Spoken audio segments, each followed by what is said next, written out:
a survolé Jean Médecin, plusieurs secteurs de la ville de Nice et qui pourraient donc être mobilisés autre part dans le département. Bonsoir Cédric Etienne. Bonsoir. Merci d'avoir accepté cette invitation, vous êtes infectiologue. D'abord, un commentaire sur ce qu'on vient de voir. Ça paraît bête, mais plus on diffuse l'information basique du respect des distances de sécurité, des gestes barrières, mieux on se portera. Tout à fait. C'est vraiment là aujourd'hui le meilleur conseil qu'on puisse donner pour éviter la propagation du virus. Tout à fait. C'est respecter avant tout les mesures barrières qui consistent à rester chez soi, limiter le contact avec son entourage pour éviter qu'il y ait une propagation encore plus importante du virus. Éric Revel, juste un mot sur ce dispositif.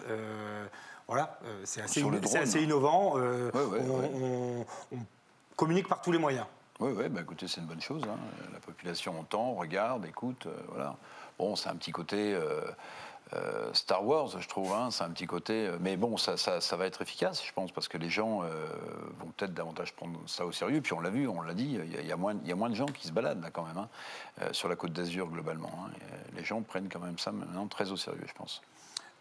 Comment vous avez vu évoluer sur le terrain la prise de conscience des Azuréens, des Français en règle générale? On a l'impression quand même qu'aujourd'hui, on commence à se mettre un peu plus tous collectivement dans cette ambiance du confinement. Est-ce que vous le constatez, vous, en tant que professionnel de santé? Alors oui, en effet, je pense que globalement, on a certainement trop minimisé. Moi, le premier, les infectiologues sont les premiers à avoir peut-être trop minimisé l'impact de ce virus. Aujourd'hui, on constate quand même que c'est vraiment à prendre avec sérieux. Et effectivement, on peut constater quand même qu'il y a un respect de ces mesures de barrière, parce que rien que pour aller sur le trajet du travail, on constate qu'il y a quand même nettement moins de trafic. Maintenant, je pense que je ne suis pas sûr que les Français ont vraiment pris conscience de cet impact, de devoir vraiment limiter au maximum le contact avec l'entourage, parce que le virus, il n'arrive pas comme ça, en fait, hein, on se le transmet de personne à personne, et moins vous aurez de contact avec votre entourage, moins vous transmettrez, si vous êtes porteur, le virus. On voit fleurir d'ailleurs cette maxime, c'est pas le virus qui circule, ce sont les gens qui circulent. Voilà. Donc ça, il faut bien qu'on l'ait à l'esprit, d'où l'intérêt de ne pas aller voir ses grands-parents, de ne pas aller voir ses amis ou ses proches, et de rester un maximum de temps confiné, hormis évidemment les dérogations spécifiques. On parlera tout à l'heure justement de la propagation, des effets et des facteurs aggravants, j'allais dire, de la propagation. On parlera du traitement aussi, parce qu'il y a des choses qui se développent, vous nous donnerez votre avis. Je voudrais qu'on s'intéresse au cas précis de l'aéroport de Nice maintenant, parce que c'est vrai que les conséquences économiques, et on en dira quelques mots ensuite avec Éric Revel, sont importantes pour tous les secteur. Sébastien Serrano, lui, s'est rendu à l'aéroport de Nice pour voir comment, tout simplement, on gérait la situation sur place. Il y a encore de la vie à l'aéroport de Nice. On a encore des vols qui atterrissent et qui repartent, essentiellement de l'Union européenne, mais de bien d'autres destinations, avec des Français qui souhaitent rentrer en France, être rapatriés. Et si les frontières sont contrôlées, elles ne sont pas pour autant fermées. Donc ces Français ont le droit de revenir en France, bien sûr. Nous sommes organisés pour rapatrier l'ensemble du trafic sur le terminal 2, pour assurer les meilleures conditions de sécurité et puis de confort pour les passagers, avec malgré tout des effectifs réduits. Cependant, l'aéroport est et va rester ouvert pour remplir sa mission de service public, qui est d'accueillir tous les vols qui se présenteront à Nice. Alors ça peut être des vols commerciaux, c'est toujours le cas maintenant, mais ce sera aussi certainement des vols sanitaires, des évacuations sanitaires ou des vols déroutés par exemple. Les raisons de voyager sont là aussi réglementées.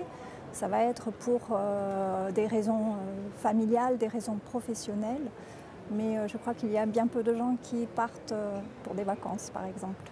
Chaque compagnie gère effectivement les mesures de sécurité à l'intérieur de ses avions. Les personnes qui ont des justificatifs, des attestations pour pouvoir se déplacer peuvent le faire évidemment dans les pays où l'entrée sur le territoire est autorisée. Pour l'instant, nous recevons toujours des vols commerciaux. Quand ce ne sera plus le cas, si jamais il ne doit plus y avoir de vols commerciaux, l'aéroport va maintenir ses infrastructures en état de veille pour pouvoir être apte à accueillir déjà tous les vols avec des évacuations sanitaires si ça devait être le cas, et puis pour être prêt pour la reprise du trafic que nous espérons la plus rapide possible.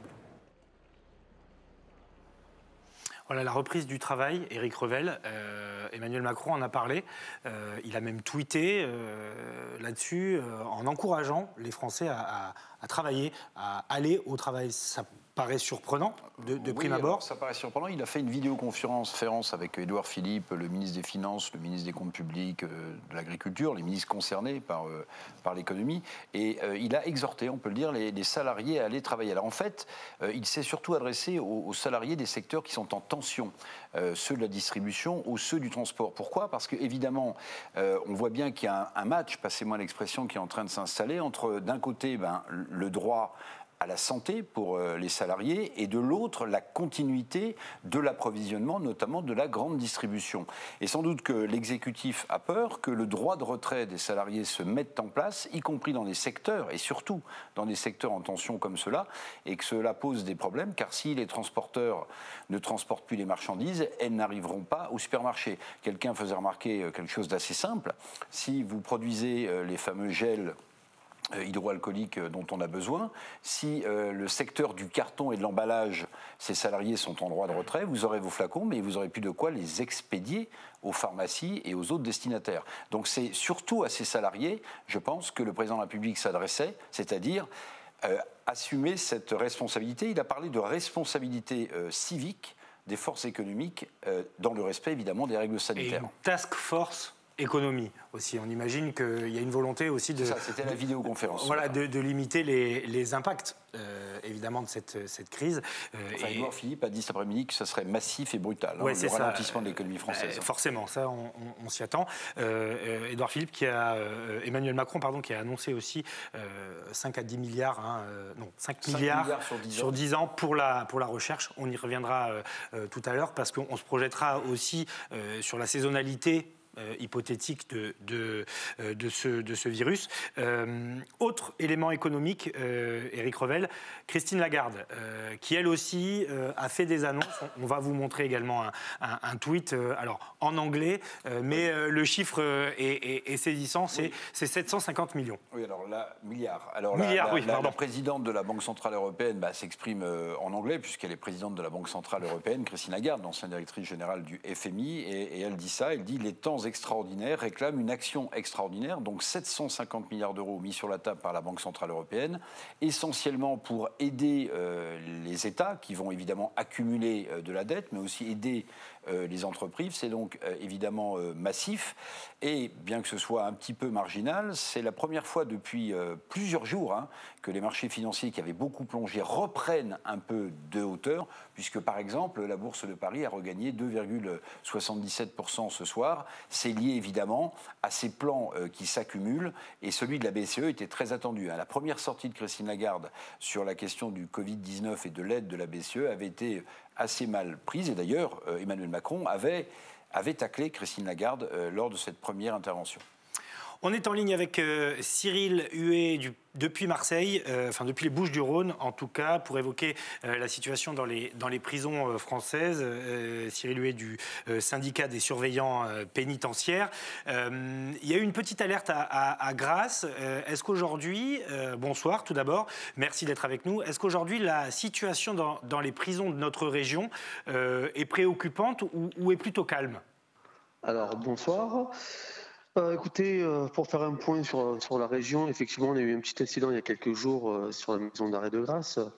Bon, on a plusieurs dizaines de détenus qui sont sortis des cours de promenade en détériorant deux cours et en mettant le feu à une petite guérite de promenade. Bon, au bilan, il faut savoir qu'il n'y a pas eu de blessés, que tout s'est bien passé et que les forces de l'ordre ont ramené le calme très rapidement. Voilà. Donc nous n'avons pas eu de nouvelles difficultés de ce genre sur les autres établissements de la région depuis. malgré la fermeture des parloirs et les mesures qui ont été prises par le gouvernement. Je pense que les détenus ont bien été, à qui on a bien expliqué les choses en tout cas, ils ont bien compris que ce n'étaient pas des décisions de l'administration pénitentiaire, mais des décisions qui venaient du gouvernement et qui n'avaient rien à négocier. Est-ce que ce sont les surveillants pénitentiaires qui font acte de pédagogie justement pour faire passer les infos, pour informer les détenus ? Alors, on a effectivement les surveillants qui sont en première ligne devant les détenus, donc à qui... on a perdu la liaison, je crois, avec Cyril Huet.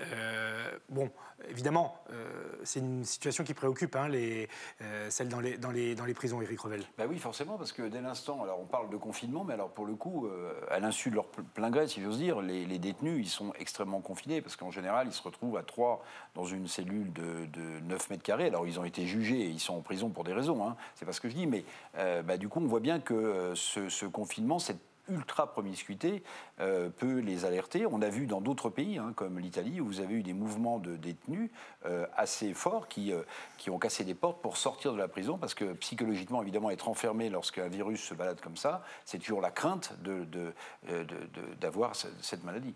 On a retrouvé Cyril Huet. Une question, Cyril, sur les conditions de sécurité pour vos collègues. Est-ce qu'aujourd'hui ils sont protégés? Est-ce qu'ils ont des gants, des masques? Est-ce que vous en demandez? Est-ce que vous avez des demandes, des requêtes, en fait, tout simplement? Alors, aujourd'hui, on a une grosse problématique où on n'a pas du tout de stock de masques à disposition des surveillants. Et au-delà de les revendiquer, c'est les détenus eux-mêmes aujourd'hui qui crient au scandale et qui demandent à ce que les personnels qui arrivent de l'extérieur ne les contaminent pas et portent des masques et soient équipés de gel hydroalcoolique pour pouvoir se préserver et les préserver à eux-mêmes qui sont confinés dans l'établissement. Oui, donc il y a quand même une préoccupation et vous demandez donc à la hiérarchie finalement de réagir là, dans les jours qui arrivent et en tout cas d'assurer la protection de tout le monde. Bah, écoutez, nous, ce qu'on espère en tout cas, et aujourd'hui on a 0 cas avéré dans nos prisons sur la région PACA, ce qui est une bonne chose. On verra la semaine prochaine ou quand on aura le pic, mais on espère vraiment que d'ici là on aura des équipements, parce que si le virus rentre dans les prisons, ça va être catastrophique. Oui, c'est ça, c'est la promiscuité. On vous garde en ligne une seconde, peut-être un mot là-dessus, docteur, puisque c'est vrai que c'est une situation là aussi inédite pour les prisons, forcément, et par définition, là, c'est compliqué d'appliquer le confinement total, puisque les prisons sont surpeuplées. Tout à fait. Et ça peut représenter un risque, donc. Son témoignage est très, très inquiétant, parce que c'est le constat même de nos confrères libéraux, c'est qu'il y a un manque de moyens, c'est-à-dire qu'il y a un manque de masques, un manque de solutions hydroalcooliques. Et c'est très problématique, parce qu'effectivement, s'il y a un cas avéré dans une prison, il y a une telle promiscuité que le risque, c'est vraiment la flambée de l'épidémie au sein du foyer. Cyril Huet, est-ce qu'on vous a informé sur le protocole à suivre s'il y a des cas positifs détectés sur le placement à l'isolement de détenus, sur éventuellement une extraction vers l'hôpital? Est-ce que vous avez des consignes de ce point de vue-là? Alors effectivement, on a prévu des zones qu'on a libérées. On a libéré pas mal d'espaces où on a prévu des petites quantités de masques et de solutions hydroalcooliques au cas où on aurait des pathologies à risque. Donc on pourrait tout de suite isoler. Et on garde justement le peu de matériel qu'on a pour se protéger sur ces cas-là, quoi. Donc on a libéré pas mal d'espace quand même, hein. Mais bon, pour le moment, on a eu 4 suspicions il y a 2 jours qui sont revenus négatifs, heureusement. Voilà. Donc aujourd'hui, 0 cas. Donc c'est ce qui est une bonne nouvelle pour le moment. Merci beaucoup, en tout cas, d'avoir pris un peu de temps. On va suivre ça, on va se rappeler dans les jours qui viennent pour suivre l'évolution, évidemment, de la situation sanitaire dans nos prisons. Merci beaucoup et bonne soirée. Éric Revel, un mot sur une initiative que vous avez relevée, justement, autour de ces masques. Oui, parce que la question des masques, évidemment, c'est pas le docteur Étienne qui va sans doute me démentir, mais elle est centrale, elle est primordiale. D'abord, il y a cette info dont vous parliez tout à l'heure qu'il faut quand même à sortir d'une question. Florence Parly, la ministre de la Défense, a donc déstocké 5 millions de masques qui appartenaient à l'armée française. Alors, ou bien l'armée française, tout d'un coup, n'en a plus besoin, ou alors pourquoi est-ce qu'on ne les a pas débloqués plus tôt? C'est une question qu'on pourrait poser à la ministre de la Défense.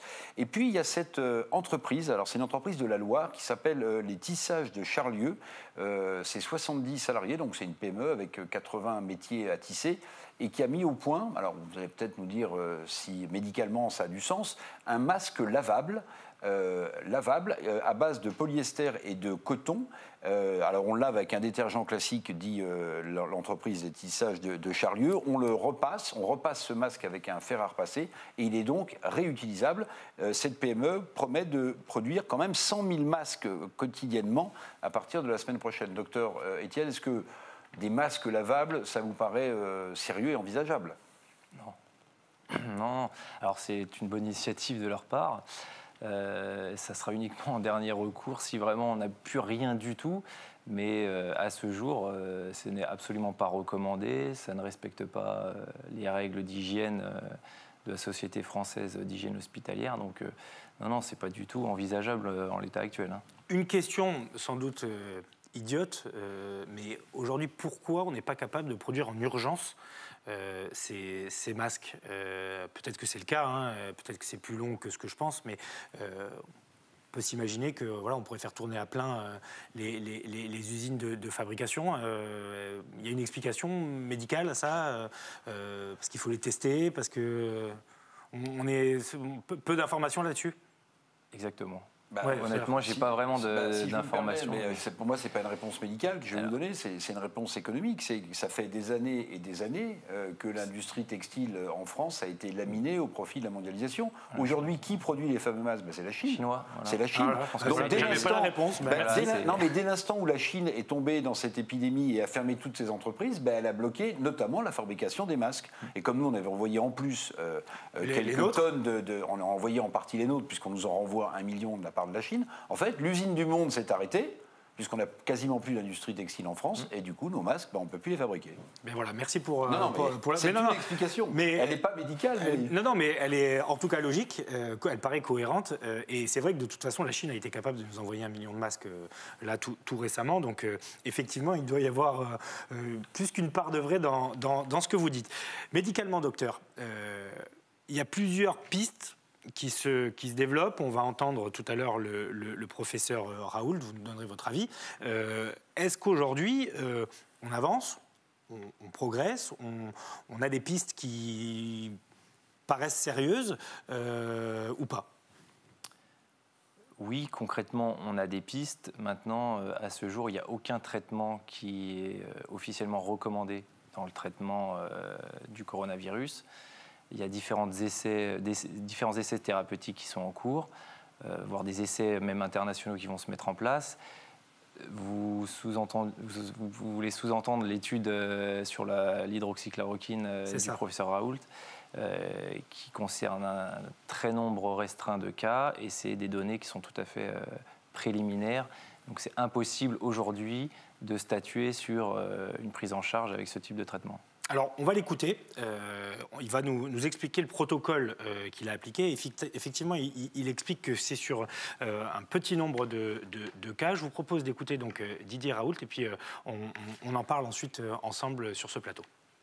Ce protocole a été approuvé sur le plan national, déposé officiellement, et l'idée était d'inclure 24 personnes traitées par hydroxychloroquine, avec le point que nous surveillons, qui est celui de la charge virale de ce virus dans les prélèvements respiratoires, qui est un mécanisme comparable à celui de la prise en charge du sida, par exemple, où on mesure la charge virale dans le sang, on traite, et on mesure la charge virale après, et on voit si le nombre de virus s'écroule. On sait que ça marche avant même que ça marche cliniquement, parce que quand il n'y a plus de virus, les gens sont plus malades. Voilà.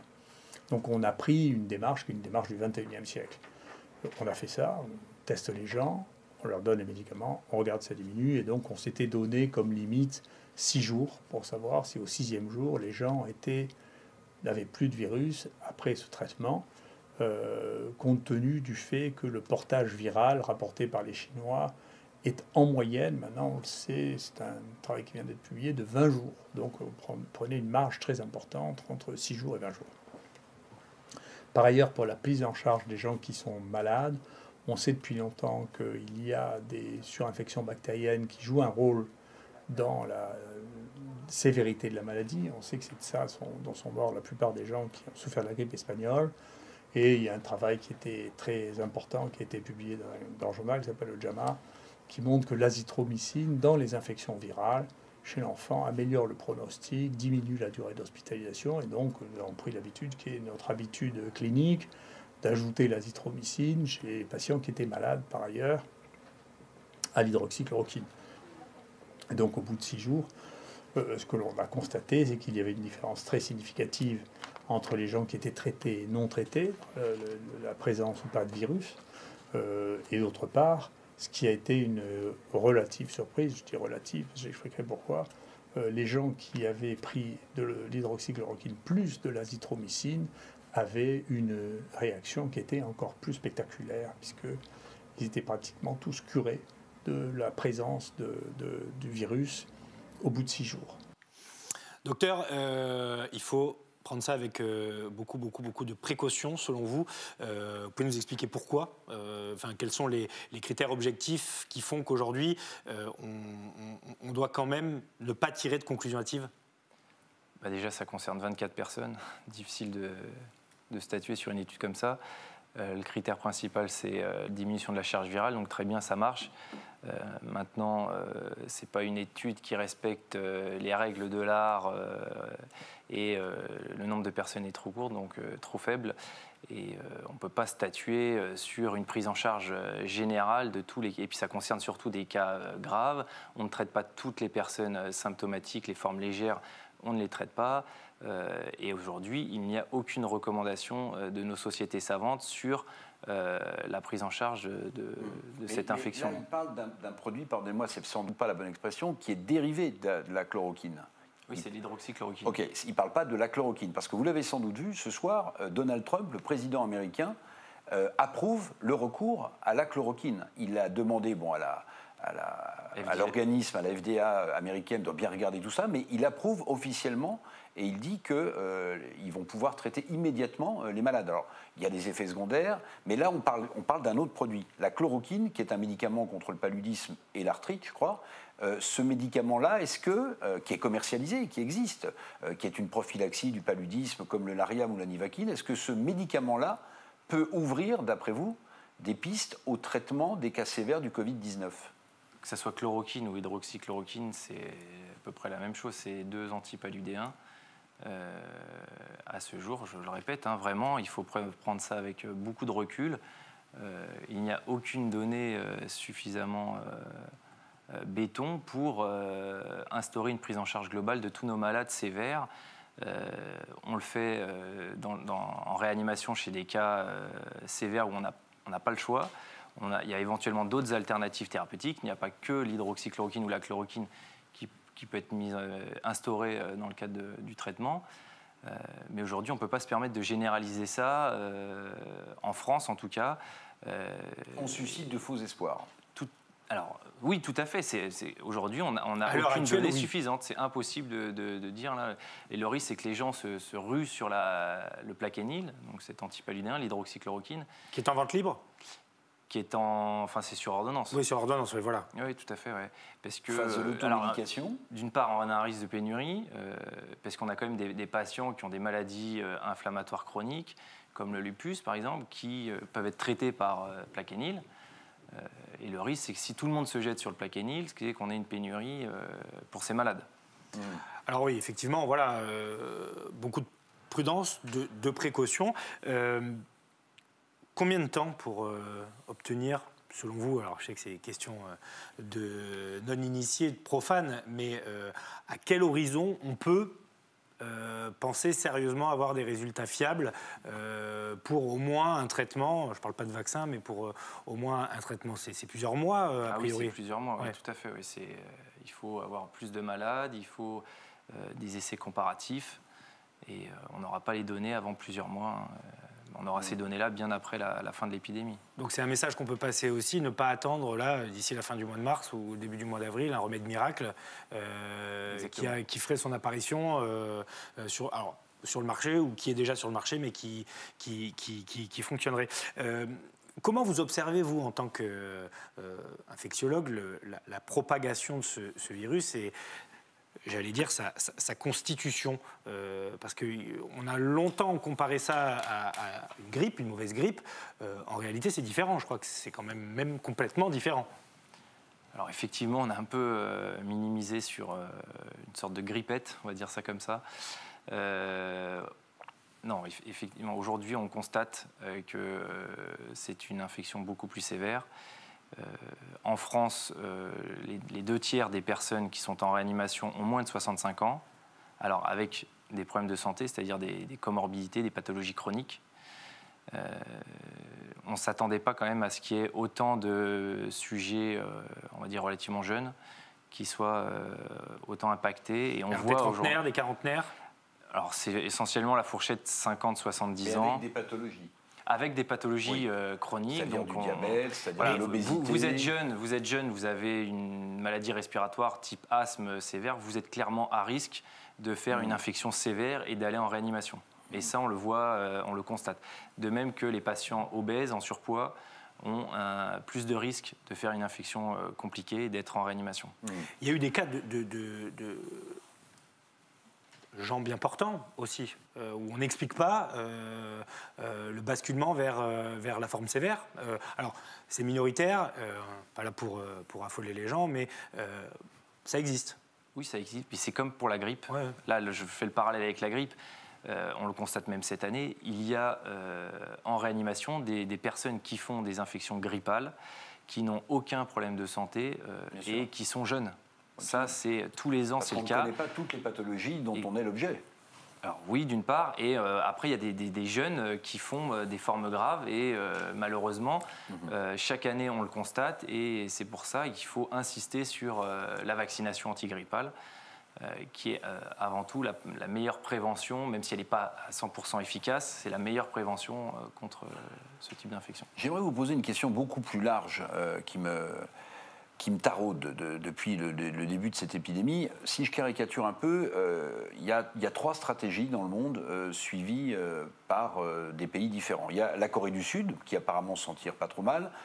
Tests massifs, 300 000 tests, tout le monde quasiment est passé aux tests, on repère, etc. Bon. C'est un peu le cas de l'Allemagne aussi, je crois, qui a l'Allemagne, beaucoup testé. Il y a ce que j'appelle le libéralisme sanitaire de Boris Johnson, qui fait de moins en moins sourire, mais enfin, c'est une autre piste, c'est une autre stratégie. Et puis, il y a la stratégie qu'on suit, nous, en Italie, en Espagne, qui est celle du confinement. D'après vous, quelle est la stratégie qui paraît la plus solide? C'est celle qui porte le plus de résultats aujourd'hui? C'est celle de la Corée du Sud? Il aurait fallu tester massivement les gens avant que l'épidémie ne se déclare, si on l'avait prise suffisamment au sérieux?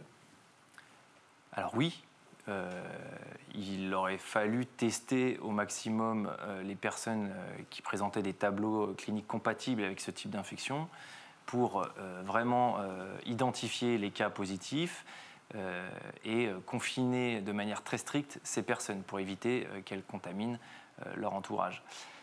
Aujourd'hui, malheureusement, nous n'avons pas les moyens, enfin à ce jour, pour l'instant, nous n'avons pas les moyens de tester tout le monde. C'est trop tard. Alors, c'est jamais trop tard. C'est jamais trop tard, sauf qu'il nous faut nous donner des moyens. On n'a pas les moyens, c'est-à-dire on n'a pas les tests. Voilà. Alors, c'est pas qu'on n'a pas les tests, c'est qu'on n'a pas suffisamment de tests. C'est qu'on n'a pas, nous sommes là-dessus, on est dépassé, on n'a pas suffisamment de tests. On ne peut pas se permettre de tester tous nos patients puisqu'on sera très vite débordé.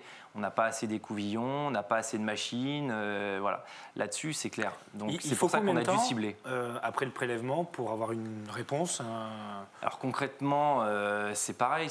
Plus vous faites de tests, plus il y a de la demande, plus il y a de l'attente, plus les laboratoires sont dépassés et donc moins vite on a les résultats. De manière générale, il faut entre à peu près 48 heures, le temps qu'on ait la communication. Le test peut être réalisé, mais après, il peut y avoir un défaut de communication du résultat. Le confinement, c'est la meilleure stratégie? Vous m'avez répondu, docteur. Alors là-dessus, c'est une des stratégies qui est, à mon avis, indispensable, puisque le virus se propage de personne à personne. Si vous évitez les contacts avec les gens, vous allez éviter la propagation du virus. Ça, c'est la base. Et c'est pour ça qu'aujourd'hui, si on veut casser la courbe de cette épidémie, il faut absolument que les gens prennent conscience qu'ils doivent limiter les contacts avec leur entourage, se confiner. Et ça, c'est vraiment la mesure barrière indispensable. C'est pas du tout ce que fait la Grande-Bretagne aujourd'hui, c'est même exactement le contraire. Donc ça veut dire que ça va être un désastre. On le verra. En tout cas, aujourd'hui, je pense que la stratégie idéale, c'est confinement et pouvoir tester tout le monde. Donc, si demain, on annonce demain, c'est une façon de parler, hein, mais dans les jours qui viennent, un renforcement de ces dispositifs avec un durcissement du confinement, quand vous voyez que les préfets du Var, des Alpes-Maritimes, des Bouches-du-Rhône ferment les plages, ça va dans le bon sens, entre guillemets, et le médecin que vous êtes approuve. Oui, j'approuve. Il faut intensifier le confinement, il faut vraiment sensibiliser les gens. Et malheureusement, je pense que les gens prennent conscience, après avoir eu des amendes, je pense que malheureusement, c'est triste à dire, mais les gens qui n'ont pas conscience de ça, je pense qu'à un moment donné, il faut savoir être assez dur, puisque... à ce jour, les Alpes-Maritimes, c'est encore assez calme par rapport à ce que vivent nos confrères parisiens et du Grand Est. Mais on s'attend à un pic épidémique dans les jours à venir. Et clairement, on s'attend à une situation très, très préoccupante. Hein. Une précision importante, médicalement aussi, c'est le cas des sujets qui sont asymptomatiques ou qui ont très peu de symptômes, qui sont évidemment ultra contagieux.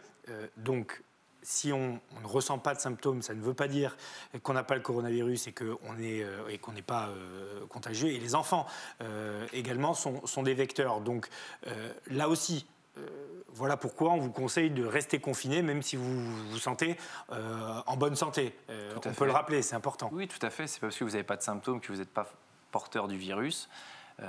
Les tableaux cliniques peuvent être variables, hein. Ça peut être un petit rhume, mal à la gorge, jusqu'à la bronchite, la pneumonie.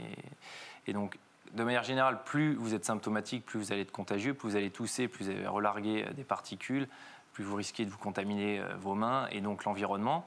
Mais de manière générale, si on veut casser la courbe, c'est confiner tout le monde. Voilà, et pas que... non, pas que les gens symptomatiques. Donc, fermeture d'école. Est-ce qu'on pourrait envisager aussi de durcir justement les règles de confinement, c'est-à-dire même appeler le pays, pas à s'arrêter, parce que ça sera, je pense, impossible, mais à limiter l'accès aux supermarchés, à mettre en place des dispositifs spéciaux dans le cadre de cet état d'urgence sanitaire. On peut aller vers ce genre de choses. Oui, tout à fait. Personnellement, je m'attendais même à ce que le confinement soit plus strict que ça. Après, on ne peut pas empêcher les gens de se rapatrier. Ils ont besoin de manger, ça c'est une évidence. Alors peut-être qu'il faut justement développer les drives. Ça, c'est fermer les supermarchés, mais développer les drives pour que les gens viennent se ravitailler. Mais c'est une mesure indispensable, c'est renforcer clairement ce confinement. Hein. Une question à chacun pour terminer. Toujours sur, évidemment, la transmission de ce virus qui est quand même aujourd'hui l'objet principal de la recherche et des mesures. Est-ce qu'on peut s'attendre à ce que ce Covid-19 devienne un virus saisonnier? On en a parlé au début, on en parle peut-être un petit peu moins maintenant, mais est-ce qu'on peut le voir revenir d'année en année? C'est possible, puisque pour faire le parallèle avec le MERS coronavirus, qui est un virus qui est apparu en 2012-2013 au Moyen-Orient, il y a chaque année des cas plus ou moins sporadiques, mais donc tout à fait, on peut s'attendre à ce qu'il y ait une saisonnalité de ce coronavirus. Une dernière question, Eric, économique, à moins que vous vouliez poser une question au docteur. Moi, je m'inquiétais aussi de la chaleur. On dit que, bon, voilà, il fait beau. S'il fait de plus en plus chaud, est-ce que ça ne va pas accélérer la disparition du virus? Difficile à dire. Il y a quelques cas, malheureusement, en Afrique, mais il y en a moins qu'ailleurs. Il fait plus chaud en Afrique. Alors, après, on peut se poser la question aussi dans les Alpes-Maritimes. Pourquoi les Alpes-Maritimes sont si peu touchées alors qu'on est... pas très loin d'Italie. Ah oui, moi, personnellement, je m'attendais à ce qu'on soit le premier département touché. Or, ce n'est pas le cas.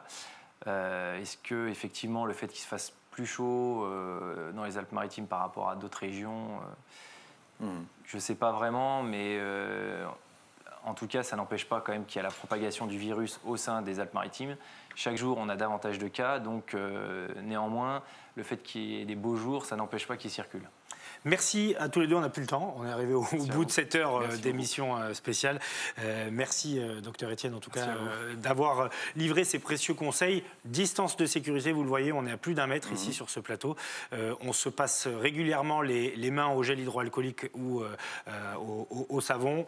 Faites-le, ne sortez pas, sauf si vous en avez vraiment besoin. N'oubliez pas d'imprimer vos attestations. C'est quand même très important. Vous pouvez transmettre le virus. Et on se retrouve à la même heure demain. Et on se retrouve évidemment à la même heure demain. Nos réseaux sociaux sont ouverts. Facebook, Twitter, si vous voulez témoigner, relayer des expériences, poser des questions, pourquoi pas. On sera demain en compagnie de Jean Leonetti. On parlera évidemment politique, le maire d'Antibes, mais qui est aussi médecin. Et il aura probablement un regard intéressant aussi sur cette épidémie. Merci à tous les deux. Merci également aux équipes techniques d'Azur TV et à Sébastien Serrano mobilisé pour vous informer tous les soirs de 18h30 à 19h30. Très bonne soirée.